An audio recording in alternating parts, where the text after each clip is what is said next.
Ils sont une vingtaine au petit déjeuner de ce centre de vacances.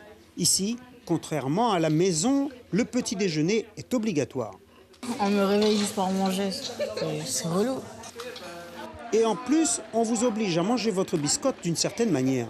Au lieu de la garder comme ça et après on la met directement dans la bouche, il faut aller la chercher et après on la met dans la bouche. Et c'est chiant. Il faut même faire attention aux quantités. Vous avez plein de biscottes autour de vous et vous cherchez encore à avoir d'autres biscottes et du fromage. Non, on prend le temps de manger, de bien mâcher. Vous allez voir, vous n'aurez même plus faim et vous n'aurez plus besoin de biscottes. Bien manger est l'un des objectifs de ce séjour. Et certains semblent bien retenir la leçon. Quand tu manges vite, ton cerveau n'a pas le temps de savoir que ton ventre est rempli. Donc, tu manges encore plus. Et que si tu manges plus lentement, ton cerveau, il comprend que tu n'as plus faim. Tu manges et tu as ton portable parce que le portable pourrait te faire oublier le repas que tu as.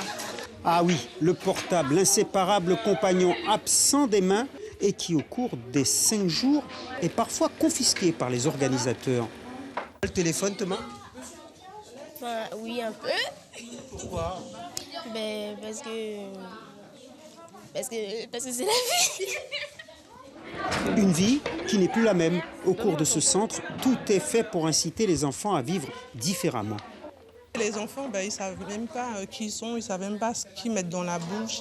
Ils sont assez perdus et quand ils arrivent dans un contexte où on doit reprendre, on doit ressavoir, chercher à savoir qui on est, c'est très difficile en fait. Cette quête d'identité passe obligatoirement par l'entretien de sa santé. Et qui dit santé, dit sport, un élément essentiel. Vous savez qu'on est à une époque où les enfants sont souvent sur des écrans. Donc ça leur permet de voir qu'avec leur corps et avec l'environnement, on a possibilité de ressentir du plaisir. Ça a aussi un rôle de santé. On a dans ce groupe des jeunes qui ne font pas énormément d'activités sportives en dehors des heures qu'ils ont dans leurs écoles. Donc là, c'est une manière aussi de leur redonner le goût de l'effort, de leur redonner le plaisir de bouger. Espérons-le, car en Guyane, selon une enquête menée par l'Observatoire régional de la santé, 19% des enfants étaient en surcharge pondérale et près de 7% en état d'obésité.